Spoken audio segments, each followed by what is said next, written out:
नमस्कार, आप देख रहे हैं राजस्थान संवाद। मेरा नाम है वरुण भंसाली और राजस्थान की राजनीतिक विश्लेषण के सबसे बड़े मंच पर आपका स्वागत है, क्योंकि यहाँ हम आपको राजनीति को समझाते हैं, उसका पूरा व्याख्या करते हैं, पूरा विश्लेषण करते हैं, ताकि आप वोटर्स जो असल में इस राजनीति के, इस पूरे देश के मालिक हैं, क्योंकि देश जनतंत्र से चलता है, वो समझ पाएं कि आखिर राजनीति के हलकों में हो क्या रहा है। और आज जिस मसले पर हम बातचीत करने वाले हैं वो है किसान आंदोलन और राजस्थान। किसान आंदोलन से ये राजस्थान किस तरह से जुड़ा हुआ है। पहले लोग ये कहते थे कि ये जो किसान आंदोलन है वो केवल हरियाणा और पंजाब के किसान ही लड़ रहे हैं, जो कि मोटे तौर पर एक सच्चाई भी है। लेकिन किसानों से ज़्यादा ये आड़तियों का आंदोलन है। आड़तीय इसमें ज़्यादा है, किसान इसमें कम है। और आड़तीय क्योंकि किसानों को लोन भी देते हैं तो कई किसानों को मजबूरी में आना पड़ता है, वो किसान भी ज़्यादा है। ये भी एक थ्योरी है जो कई लोग कह रहे हैं और ये भी बहुत हद तक सही है। आंदोलन करो, सही है, देश में आपको लोकतांत्रिक अधिकार है, आपको करना चाहिए अगर आप सहमत नहीं हो तो। और हर कोई हर बात पे सहमत हो ये भी ज़रूरी नहीं है। आंदोलन की पूरी छूट सरकार ने दी, महीने भर से आंदोलन चल रहा था उसकी भी छूट दी। आपने सड़कें बाधित की तो भी कोई बात नहीं, वो भी करो। लेकिन फिर जब आपने देश के गौरव, देश के सम्मान पर आघात किया तो वो गलत है। आपने जाकर लाल किले से झंडा हटा दिया, वो भी 26 जनवरी के दिन, तो वो गलत है। आपने जाकर पुलिस के साथ हिंसा की, हिंसा किसी भी कंडीशन में ठीक नहीं है, वो भी गलत है। लेकिन इन सारी गलतियों के साथ राजस्थान कैसे जुड़ा है, राजस्थान में कैसे दो मत बन गए हैं, राजस्थान के बड़े पत्रकार कैसे एक दूसरे से झगड़ रहे हैं, ये समझने वाली बात है। ओपिनियंस हो सकती है, अलग अलग हो सकती है, लेकिन आखिर जब देश की बात आती है तो सब एक क्यों नहीं होते, ये सोचने वाला विषय है। राजस्थान के एक बड़े पत्रकार और दैनिक भास्कर के एडिटर लक्ष्मी पंत जी जब इस पूरे आंदोलन के बाद ये ट्वीट करके लिखते हैं कि लाल किले को लूटने आए डकैतों को सिर्फ गोदी मीडिया ही क्यों ललकार रहा है, भेड़ियों के पक्ष में मुटाए मेमनों की चुप्पियां पत्रकारिता की किस आचार संहिता का उल्लंघन कर रही है। आप सुन रहे हैं ना सच के ठेकेदार, ये उन्होंने सच में ललकार दिया बाकी पत्रकारों को कि जब देश की बात है तो तुम क्यों नहीं आगे आते, क्यों केवल गोदी मीडिया ही, जो सो कॉल्ड गोदी मीडिया है, वो ही क्यों बोल रहा है।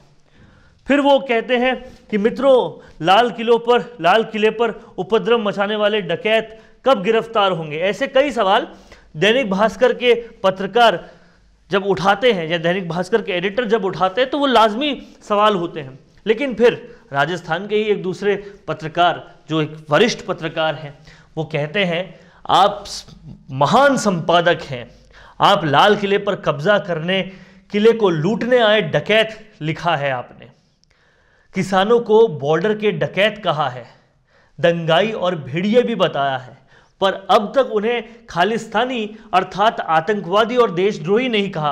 मैं आपके संयम और बड़े दिल की दाद देता हूं। आप समझ रहे हैं कि व्यंग की शक्ल में क्या कहा जा रहा है। लेकिन असल बात एक दूसरी भी है जिसे आप लोगों को समझना चाहिए कि अगर ये जो कानून है वो इतना ही बुरा होता तो केवल हरियाणा और पंजाब के किसान ही क्यों सड़कों पर आते, या फिर वो एरियाज जो इनसे इन्फ्लुएंस्ड हैं जैसे श्रीगंगानगर, हनुमानगढ़, इनके किसान में भी बहुत कम तबका क्यों समर्थन करता। आप समझिए कि ये बहुत बड़ा आड़तियों का व्यापार है, जिनको आड़तियों की शक्ल में किसानों का दलाल भी कहा जा सकता है, उनका व्यापार है। वो आघात होता था, वो सीधा सीधा एक पॉलिटिकल पार्टी जो कि अकाली दल है, हमें नाम लेने में कोई गुरेज नहीं, उनका एक बहुत बड़ा व्यापार था, वो होता था। और उनके बहुत सारे लोग विदेशों में भी बैठे हैं जो भी उस आंदोलन को फंड कर रहे थे, इसीलिए वो आंदोलन हो रहा था। सेकेंडली, आपको ये बात समझनी चाहिए कि आड़तीय जो होते हैं वो बहुत सारे किसानों को ब्याज बट्टे पे लोन देते हैं, इलीगल लोन्स दिए जाते हैं, और वो इलीगल लोन्स के तले दबे होते हैं किसान, मजबूर होते हैं किसान, तो उन किसानों को उस मजबूरी का फ़ायदा उठाकर सड़कों पर लाया जाता है। लेकिन जब आप बात करेंगे राजस्थान के दूसरे इलाकों के किसानों से, यूपी के किसानों से, दूसरे पूरे भारत के किसानों से, तो अधिकतर किसान इस बिल के समर्थन में हैं। लेकिन फिर भी इनको किसान कहा जाना, हम यहाँ पर ये सबसे बड़ा सवाल उठाते हैं कि इनको किसान कहा जाना कहाँ तक ठीक है, ये किसान कहे जाने कहाँ तक ठीक है। जब एक बड़े पत्रकार लिख रहे हैं कि आपने किसानों को बॉर्डर के डकैत कहा, तो हम ये सवाल उठाते हैं कि इनको किसान कहना कहाँ तक ठीक है, जो महज आड़तिए हैं, जो अपने धंधों को बर्बाद होते हुए देख रहे हैं, क्योंकि कहीं ना कहीं किसानों को बेवकूफ़ बनाकर जो वो मंडियों और किसानों के बीच में बहुत बड़ा पैसा लेते थे, किसानों को कहीं ना कहीं बहुत उनकी आय में आघात पहुंचता था, वो उसकी वजह ये थी। अब जब इस बिल के ज़रिए किसान सीधा खरीद कर पाएंगे, और इसमें 2-3 खामियां थी, वो सारी खामियां ठीक करने के बाद भी जिद पर अड़े हैं कि पूरा बिल वापस लो, इसका मतलब ये है कि वो अपने व्यापार को, जो कि पूरी तरह से इलीगल है, उसको आगे नहीं आने देना चाहते और किसानों को इसी तरह से सबोटाज करना चाहते हैं। इसके लिए वो ये आंदोलन कर रहे हैं। लेकिन ओपिनियंस हो सकती है, सबके अपने मोटिव्स हो सकते हैं, पर लाल किले पर झंडा उखाड़ के पुलिस को मारना, वो भी 26 जनवरी के दिन, कहाँ तक सही है?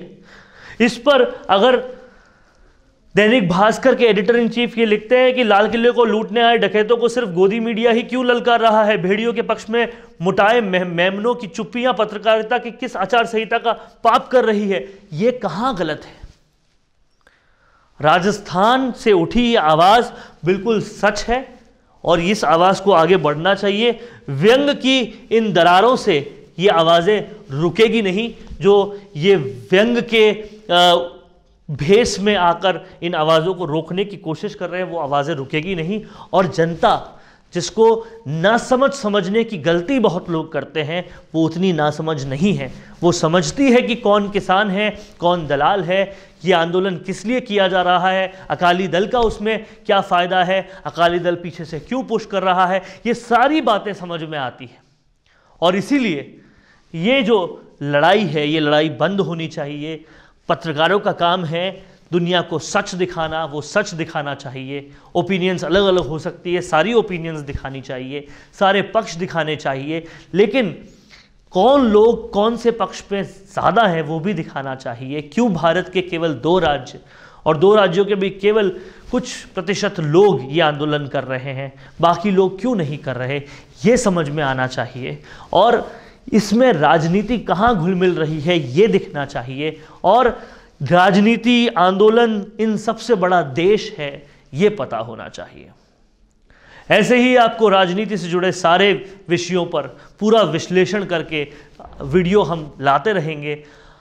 हमको पसंद करने के लिए आप लोगों का बहुत बहुत शुक्रिया। अगर आपको ये वीडियो पसंद आया है तो आप लाइक, सब्सक्राइब और शेयर कर सकते हैं और ज़्यादा से ज़्यादा लोगों को ये वीडियो भेज सकते हैं। धन्यवाद। मैं कहती हूँ कि घर में नया फर्नीचर लगा लो और वो मोबाइल देखते रहते हैं। मैं कहती हूँ कि मुझे नई ज्वेलरी दिला दो और वो फिर भी मोबाइल देखते रहते हैं। फिर मैं कहती हूँ बच्चों को नए टॉयज़ तो दिला दो और वो फिर भी मोबाइल ही देखते रहते हैं। इसके बाद जब मैं उनको मोबाइल देखने के लिए टोकती हूँ तो पता चलता है कि वो जो मोबाइल देख रहे थे ना, उसमें वो दरअसल फर्नीचर, ज्वेलरी और टॉयज़ लेने के लिए गूगल पर सर्च कर रहे थे। जाहिर सी बात है, ये केवल हमारे साथ तो नहीं हो रहा। सोच कर देखिए तो अधिकतर लोग कुछ भी लेने से पहले गूगल ज़रूर चेक करते हैं और गूगल पर इन सारी चीज़ों के वीडियोस को देखकर वो अपनी शॉपिंग डिसाइड करते हैं। सिर्फ यही नहीं, गूगल भी वीडियो से बहुत ज़्यादा प्यार करता है, क्योंकि अगर आपकी वेबसाइट पर वीडियो एम्बेड है तो आपकी वेबसाइट खोज ज़्यादा दिखने के चांसेस 53% तक बढ़ जाते हैं। कस्टमर्स पर हुए सर्वे के मुताबिक ये पता चला है कि 74% बायर आपकी एक्सप्लेनर वीडियो देखकर आपके प्रोडक्ट्स में इंटरेस्टेड होते हैं और वीडियो देखने के बाद एक सफल कस्टमर में बदल जाते हैं। तो फिर अब इंतज़ार कैसा? अपने बिजनेस को लाइए वीडियो प्लेटफॉर्म पर और बढ़ाइए अपने sales. For all types of digital video marketing, Mishi Media Solutions is a one-stop solution where you fulfill all of your needs of digital video marketing. Mishi Media Solutions is creating your digital presence at affordable prices. For more details, call 9549700549 और mail mishimediasolutions@gmail.com।